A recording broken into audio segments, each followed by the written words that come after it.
Top quality और consistent performance के लिए सिर्फ सिल्वर पंप्स। टॉप क्वालिटी और कंसिस्टेंट परफॉर्मेंस के लिए सिर्फ सिल्वर पंप्स, नाम याद रखना। नवीन डीसीपी राहुल चव्हाण साहेब यांची भेट घेण्यासाठी महाराष्ट्र नवनिर्माण सेनेचे शिष्टमंडळ आलं होतं। तर त्यांची भेट घेऊन त्यांना शुभेच्छा देण्यात आल्या। भेटल्यानंतर आज एक गंभीर विषय होता, जे मीरा भाईंदर शहरात रात्रभर चालू असलेले डान्स बार।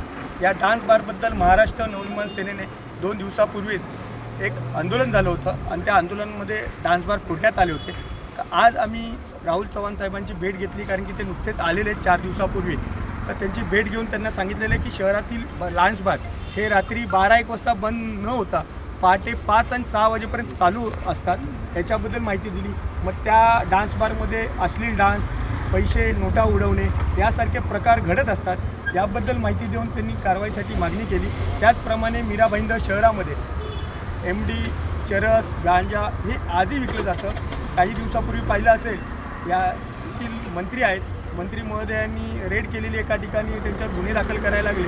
त्यानंतरही हाच प्रकार शहरात चालू आहे, हे महाराष्ट्र नवनिर्माण सेनेने दाखवलेले, त्याचे व्हिडिओही आम्ही त्यांना दाखवलेले आहेत। तर लवकरात लवकर कारवाई करा अशी मागणी झाल्यानंतर त्यांनी सांगितलेलं आहे की येत्या 8 ते 10 दिवसात आम्ही याच्यावर कारवाई करू।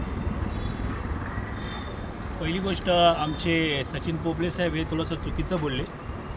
डान्स बार ही वस्तू किंवा ही आस्थापना हयातच नाही आहे। महाराष्ट्र सरकार ही फक्त ऑर्केस्ट्रा याला परवानगी देते। डान्स बार हा RR पाटील साहेबांनी केव्हाच बंद केला होता, पण ते ऑर्केस्ट्राच्या आड डान्स बार चालवण्याचा प्रयत्न मीरा भाईंदरमधील बार व्यावसायिक हे छाती ठोकून करत आहेत।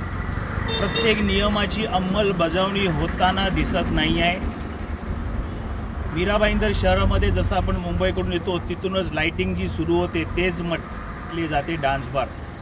पण महाराष्ट्र नवनिर्माण सेनेने आता नवीन नियुक्त DCP झोन 1चे मीरा भाईंदर शहराचे उपायुक्त चव्हाण साहेब यांना दिलेली आहे, विनंती केलेली आहे।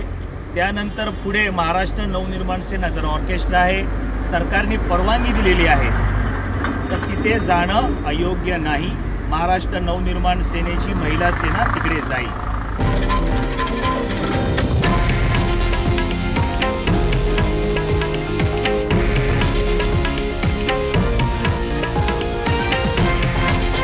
हे आहे देशातील नंबर 1 न्यूज नेटवर्क आणि आपण पाहत आहात TV9 मराठी, एकमेव।